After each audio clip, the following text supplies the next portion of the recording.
Good morning, Fort McMurray, Wood Buffalo, and the rest of the world. You've tuned in to the Mac City Morning Show. I am your host, Elliot Pierre. We're going to start today's episode off the same way we start every episode off. It's a moment of gratitude. I know you could be doing a million other things with your time, and the fact that you spend it with us truly does mean the world to me, so thank you. On that note, Tanner, hit him with the intro.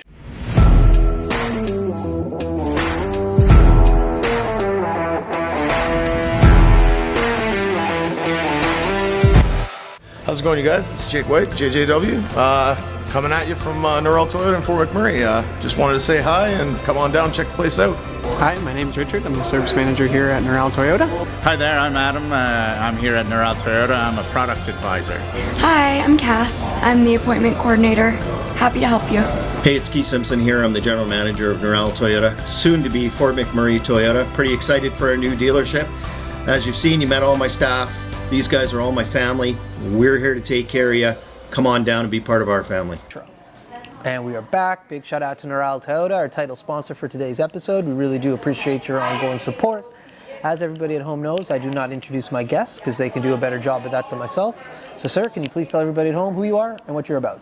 Well, my name is Tom and I own Papa Tom Industries. I'm a local small business that I do plasma cutting. I have a CNC plasma machine. Okay. I do a little bit of powder coating and build different things out of metal. Cool. So like what kind of things are you building out of metal? Like when you're using a plasma cutter for? I do everything from lake lot signs to business signs. Just finished doing a fire pit this morning for a customer. So it's Cool. pretty wide open for what I can do. Okay, and how did you get into this?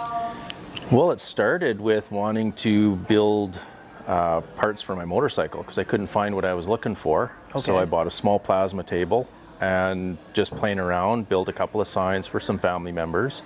And then all of a sudden people were asking, can you build me this? Can you make me that? Can you do this? And never did get around to building the motorcycle parts. That's hilarious. I was going to say, how's the motorcycle coming along? Not well. No, it's got some powder coating on it, but no Yeah. custom parts yet. That's wild. Okay. And how long have you had this piece of equipment for? I've been doing this for 2 years now. Okay. Yeah, 2.5. And what's your background to be aware of this and know how to use the equipment? Or are you just YouTubing it? A lot of it has come just from past job experiences. I've worked in different industries and taught myself how to weld, knew about like oxyacetylene torches, and then when it came to the plasma table, it was just a matter of doing some YouTube, looking up what was the best one for me, and then luckily the companies that I bought from all have good tutorials on YouTube, and so it was just watch a tutorial and then play around with it. Isn't that amazing? Like that we live in a world now that you're just like, I can buy something that I honestly don't know how to use, but somebody made a video about it for me that'll get me started. Exactly. It's amazing. YouTube University. Yeah, that's exactly it. That's exactly it. So how long have you been in Fort McMurray for? I've been in town, so I started commuting up here about 15 years ago. Okay. And I've been a permanent resident for about 13. Okay. So I moved up here. Where were you commuting back and forth from? I used to live in central British Columbia in a town called Prince George. Oh, interesting. That's where I grew up, yeah. Okay. Interesting. Yeah, that would have been a hike of a commute for sure. Yeah. No doubt. It was a full day. We did get flights, but it was a full day flying back and forth. Yeah. Yeah. So 13 years now in Fort McMurray. So why do you like it here so much? Because Prince George is pretty beautiful. It is, but there's good job opportunities here. Yeah. Obviously. And it's a beautiful city. A lot of people that commute don't give it the credit it deserves. You go anywhere in the town, they've got the flowers out now, they've got walking trails. Yeah. They do everything they can to make this a phenomenal place. Yeah. Golf courses, I find it just amazing here. Yeah. No, that's what I used to be in human resources, and I had guys who would come here and live, and I'd have guys who'd be in camp, right?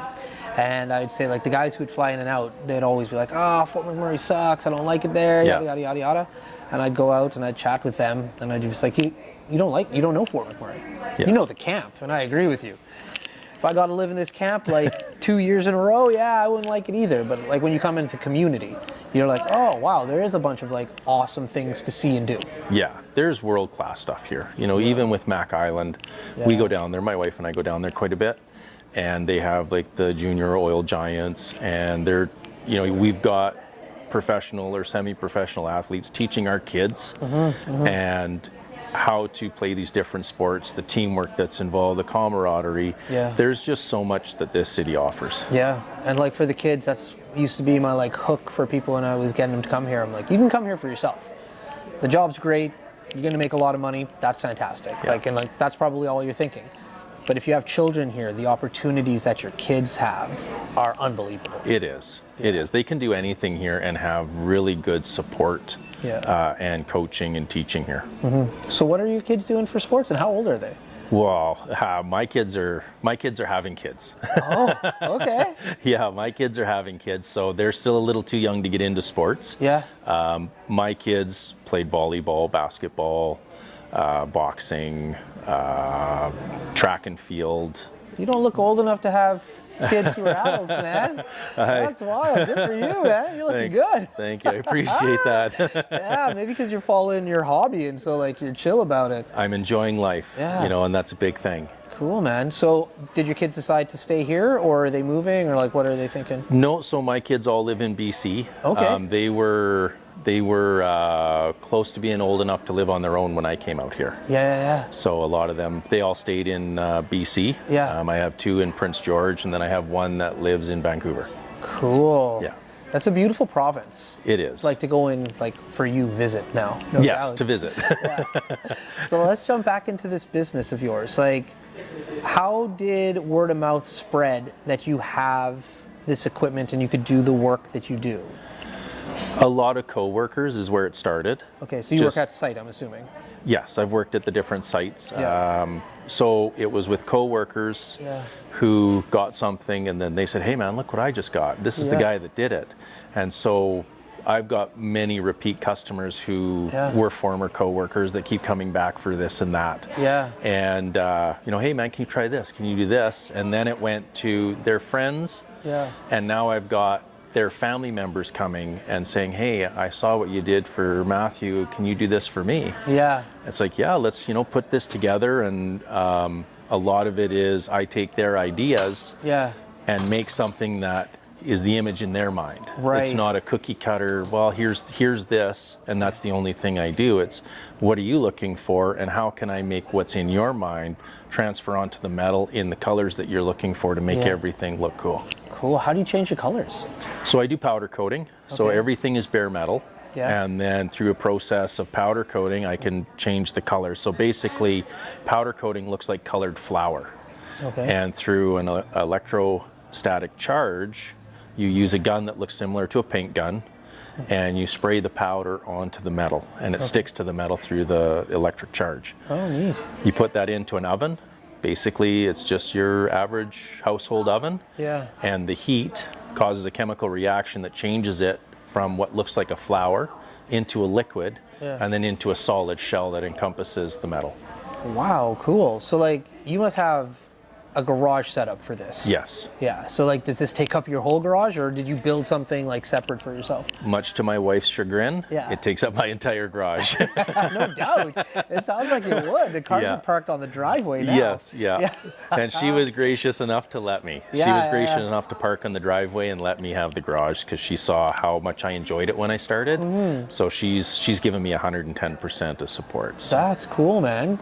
And so now that you're doing this on a regular basis, how do you find the time to prioritize family life, this new side project, and like work life for yourself? With work is work. Yeah. I take my time after work, like so when I'm working, because we work long days, that's when I do my designing. So, you know, my wife works a different schedule than I do, so I take advantage of the times where she's busy, and I'll focus in and I'll just do all my designing. Yeah. And then same with on days off. For example, my wife's working today, which allows me to go out in the garage and build. Yeah. So once we have an agreement that once she's home, we spend our time together. Nice. So last night when she got home from work, she poked her head in the garage and said, hey, I'm home. Yeah. 10 minutes later, everything was shut down and Yeah, we were yeah. inside, having a bite to eat. And Yeah. so that's how I manage all that, is I just organize my time for what's important in that moment. Yeah, that's awesome. I'm teaching a course at Keano, I think next week or the week after, about time management. And that's the thing, like, what do you prioritize? How do you do it? Like, you can get kind of carried away with anything. Yes. And if you're not prioritizing, like, what's important, well, next thing you know, you turn around and you're like, oh, crap. My wife is mad at me. Yeah. And it is so easy when you're sitting at home and, we've got a couple of dogs and they crawl up on the couch with you. It's easy to go down, a Facebook or an Instagram rabbit hole for 2 hours and then all of a sudden your time's gone. It's like managing to put that phone down and just getting at it. Yeah, yeah. So have you always been somebody who likes to like try new things out like this? Yeah. Because I can't imagine this is like your first foray into like trying to build and do something. Yeah, it's a lot of it went back to when I was a kid. I was 7 and 8 years old. Two of my best friends, their dad owned a logging company and he was a welder. Okay. So there was a lot of exposure there and I thought it was really cool. I didn't understand it, and then as you grow up, people kind of go apart. And when I was working at the asphalt plant, I taught myself how to weld there and use different torches and things that help you take down and build. Right. And then I left that, came up here, and then the bug started to bite me again, where it's like, you know what? I need something that I can do for me and not for my boss. Right. I need something to just get my mind in a different space so that I can be refreshed when I do it. You build something with your hands, and after when it's built, you can look at it and go, man, I just did that. Yeah.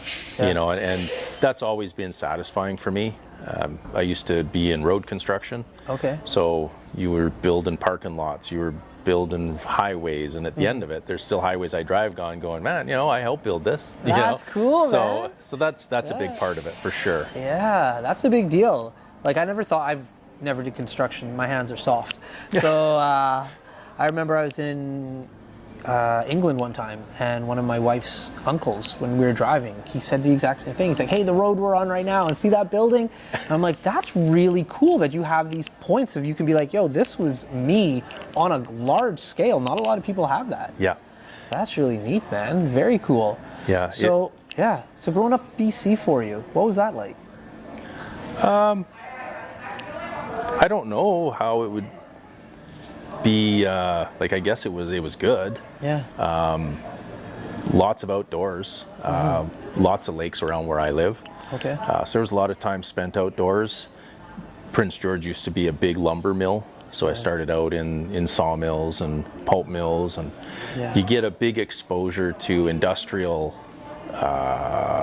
businesses where there's so many different things going on. Looking back now, all of the different stuff that was applicable there that is here as well, just in a different industry.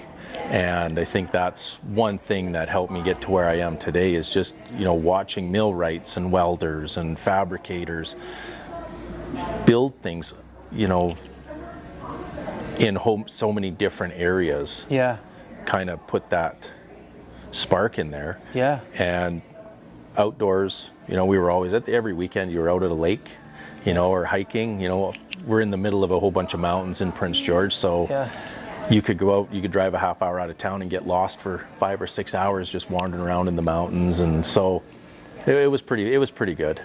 It's interesting to hear you talk about industry, because I grew up here in McMurray, and it's the same kind of deal in regards to it's around you. You have no choice but to see it. Yeah. And back in the 80s, it was my friends' parents who started a lot of these companies, because 70s, 80s, Fort Mac, it's not what it is currently, right? That's right, yeah. So it's just like a bunch of dudes being like, I'll buy a truck today. And then the next thing you know, it's like, now you got 50. You're like, whoa. Yeah. You know what I mean? So, but same kind of deal for me. Like when you're seeing it from a young age, it makes it attainable. And you can be like, oh, okay.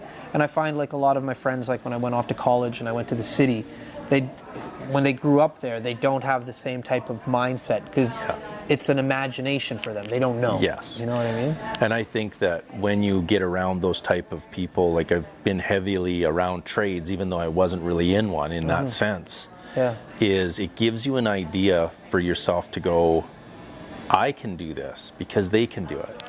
You know, one of my sons, he's a Red Seal welder now, and he builds sawmills and pulp mills. Yeah. He's builds parts of these sites and stuff like that. So you can do it. When you see it, it gives that in your mind to go, okay, I've seen people do it. Yeah. I know I can do it. Right. You know, right. it's attainable. Yeah, no doubt. 100%. Now, one of the hardest parts about having like your own business, I find, is that I've spoken with all these small businesses, myself included, is pricing. How did you figure out, or how are you working through figuring out what to charge for what you make? Because it's all unique and it's all one of a kind. It is, yeah. So it's not like you can be like, oh, $15 across the board. It's like, nah, like you said, a fire pit to a sign. How do you come up with that? So I have basically an hourly rate that I charge myself out at. Okay. I charge an hourly rate for my design time. I'm getting to the point now where I know if something's going to take me 5 hours to design or 8 hours to design. So I know how many grinding discs I'm going to use roughly. I know the cutting time. So I bill everything out per hour, per materials. Yeah. And once I get my final price together, I compare myself to other people in the industry. Yeah. Etsy's a big one. I'll go on Etsy and check my prices and go, okay, I'm in the ballpark here. Nice. You know, or I'm a little bit lower, you know, and one thing I want to do is make sure that what I make is affordable for everybody here. I don't want to charge more just because people would have to drive to Edmonton for it. Right. I want to look at people in Edmonton and go, okay, they're selling for X amount of dollars. This is what I'm going to sell it for, and check that to see if my costs are going to align with that. Right. So that's one big thing that I do is I don't look at anything until I build it. Yeah. Or until I price it out, sorry. Right. And then I compare what I'm doing with others in the industry to make sure that I'm not going over the top on people. There we go. Well, listen, Tanner tapped his watch. That means we're out of time. So, but before I cut you loose, everybody gets a shameless shout out or plug. So you have the mic, the camera, the lights. Have fun. A big shout out to Courtney here at Corridor. She gave me a shot to come in. Started out with a small wall. Now I've got a big wall here. She's awesome to deal with. She's awesome to work with, and she's helped grow my business exponentially. So that's a big shout out. Here we go. Awesome.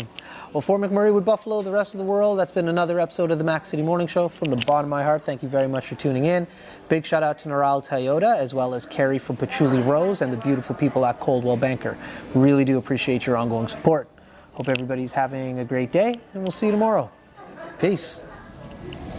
Hi everyone, it's Carrie with Patchouli Rose here at Thickwood Barbershop. If you're wondering what to get your loved one this season for Valentine's Day, I make an all-natural anti-aging skin serum called Good Skin. It's good for men and women, and it's available for purchase here at the barbershop, downtown at the Corridor Shops and Events, and on my website. Thank you for your support.